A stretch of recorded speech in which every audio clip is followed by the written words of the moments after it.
Alright, same trip, return run, but this time, seeing as we couldn't think about anything other than men groping, to talk about with MILF Manor anymore, we're going to talk about the first 2 seasons of Red Dwarf that we've been rewatching. Was the first episode, and that's what the show's about, so, you know, what is there to add?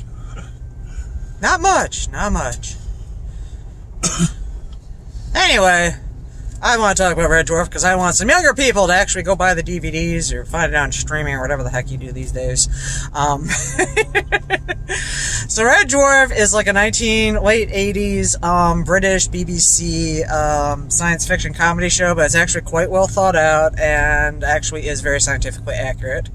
And whenever I try to explain it to somebody, it sounds absolutely daft, but I do recommend you go look it up and watch it. Because the plot doesn't make a lot of sense. You're like, so there's this guy who didn't want to give up his cat, so he ended up going into stasis, and the cat evolved 3 million years later into a different form of humanoid, and he's fabulous. And he comes out of stasis and everyone's dead, but the ship's computer decides to reanimate the one guy he spoke the most to. Unfortunately, it happens to be like his cabin mate, who's a complete smeghead, and it's all a good time. So yeah, I actually got turned into Dwarf because my dad caught it because it was up late at night in the 90s, and they aired it when they started airing BBC comedies late at night on what do you call it? PBS. So that's how I ended up learning about Are You Being Served, which is another great one. I don't think I saw Ab Fab until I started hanging out with Dan, although they might have done that one too. But yeah, it was like Saturday nights, and you could only catch it, and it was like half an hour. And I remember when he first started telling me about it, I got it mixed up with like Red Green, which is another great thing. PBS, well, not PBS aired, but Canadian TV aired, and we got to tune into it. So yeah, I used to get those mixed up all the time. But then you start watching Red Dwarf, and there's no way you can get them mixed up because Red Dwarf is so smegging weird. Like, you're like, how do you get those mixed up now? So yeah, we haven't watched it in about 10 years because the first set of DVDs I bought for it was like the Just the Shows DVDs, and I didn't realize those were like in a non-American region, so the only way we could watch them was if we fired them up on a PC, and that sucked. So recently, thanks to family who sent me gift cards, I decided to start buying the 4 DVDs I needed to replace, because I had the 2 seasons after that, but Dan's like, I'm not watching the season 5 and 6 without knowing what the heck is going on before. So I'm like, yeah, you got a point. So yeah, we got those non-Just the Shows ones with the bonus material and more and all sorts of cool stuff and re-remembering stuff. And yeah, we'll bring this to semi-current. I showed Dan Red Dwarf, I think, off those horrible DVDs, and he actually liked it. And so we've rewatched season 1 and 2 in the past week or so. And let's see. What was I going to ask Dan? Oh yeah. Favorite episode from the season 1 series? I don't know about his favorite episode. I like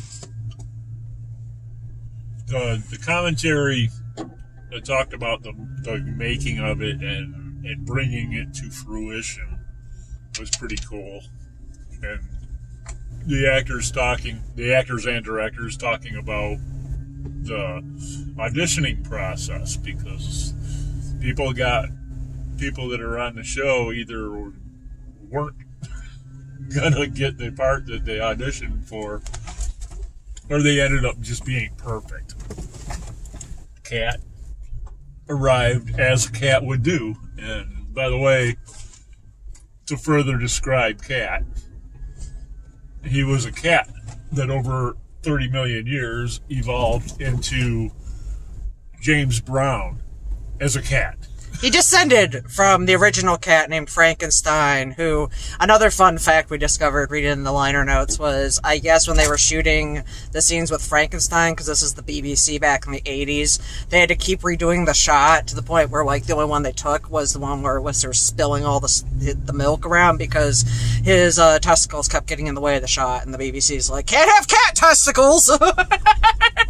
Out on the airwaves during prime time, so let's shoot around this. So anyway, when Cat came for his audition, he didn't realize it, but he was a half hour late, and he just like popped into the room, and whenever he like shows up in a room, he shows up like Kramer from Seinfeld, how he just slides into the room and stops, and that's Cat. And Cat walked in confident as a cat, doesn't care about anything that's going around him, and said, "What do you want me to do? Let's start." And the directors... I'm coming! The casting director thought that was the way I was going to go, sir. Slash the way I've been going. The casting director thought that he knew that he was late, and he was doing that whole bit as part of the bit, and they just loved it, and they knew that he was going to get the job.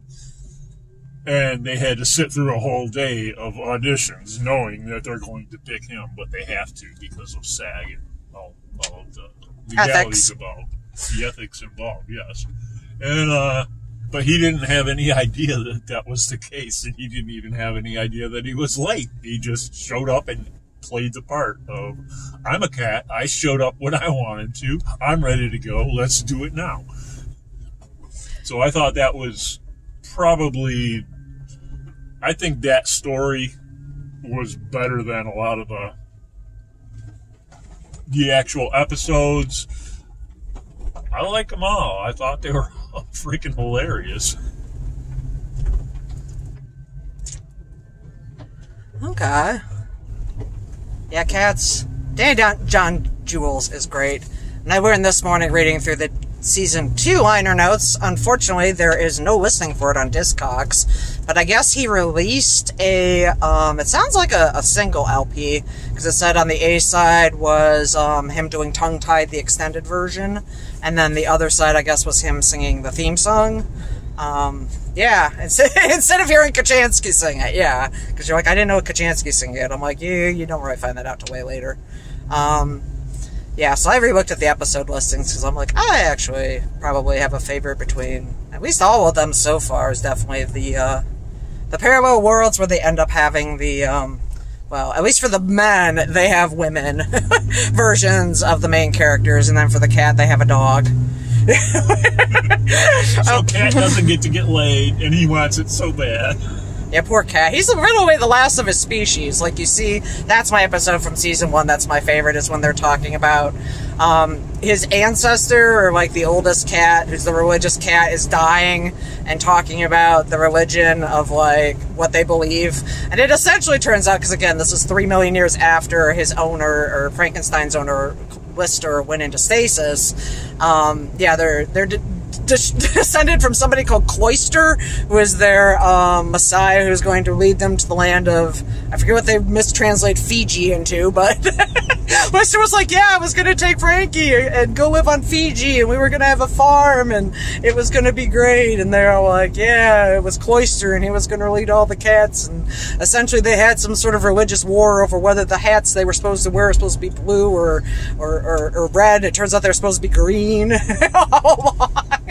And the dying cat's all, like, ranting about, like, how he's worn all these medals and, you know, stayed true to the faith. And, of course, Cat, the character, is, like, sitting around going, what? No, shut up. What?